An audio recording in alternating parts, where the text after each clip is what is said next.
थांबा थांबा थांबा मित्रांनो, रील स्क्रोल करू नका. आजचा विषय लय मोठा आहे. काय विषय आहे तर मणिराजुरीला जे मैदान आहे मोठं फॉर्च्युनरचं, त्याचं काम आपल्याकडे आहे ड्रोन न शूट करायचं. त्याच्या आधी आपण एक्संब्याचं पण जिथं हरण्या झालेला 1 नंबर ते पण आपणच केलेलं. त्यानंतर थारचं मैदान ज्याला हेलिकॉप्टर एक झालेला ते पण मैदान आपणच केलेलं ड्रोननं. पश्चिम महाराष्ट्रात कुठे जरी गेला आपल्याशिवाय पर्याय नाही. ड्रोन हा आपणच एकमेव माणूस आहे की असा मैदानचा मोठ्या ड्रोन आपल्याकडे काम येते. तर आज आहे फॉर्च्युनरचं मैदान मणिराजुरीला. पब्लिक नुसतं बघायचं आणि ड्रोनचा आपला व्ह्यू फक्त बघायचा.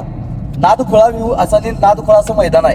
पश्चिम महाराष्ट्रातलं पहिलं म्हणलं तरी काय हरकत नाही असं मैदान आहे. पब्लिक कालपासून जमा व्हायला लागले. एवढी गर्दी झाल्या. काल पण आपण एक रील टाकलेलं, तुम्ही बघितलं का नाही माहित नाही, पण एवढी गर्दी झाल्या की बघण्यासारखी गर्दी आहे. आणि पश्चिम महाराष्ट्रातलं मोठं मैदान आज होणार आहे.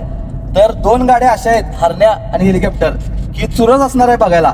तर बघायला चुरस तुम्हाला पण या लागते. नाही आला तर काळजी करू नका, आपल्या चॅनलला सबस्क्राईब करा, लाईक करा आणि शेअर करा. सबस्क्राईब हे करायला लागते मित्रांनो, कारण तुम्हाला मैदान हे लाईव्ह आपल्या चॅनललाच बघायला मिळणार. आपणच फक्त ड्रोननं लाईव्ह करायला लागले. त्यामुळे सबस्क्राईब नक्की करा. धन्यवाद. जय हिंद, जय महाराष्ट्र.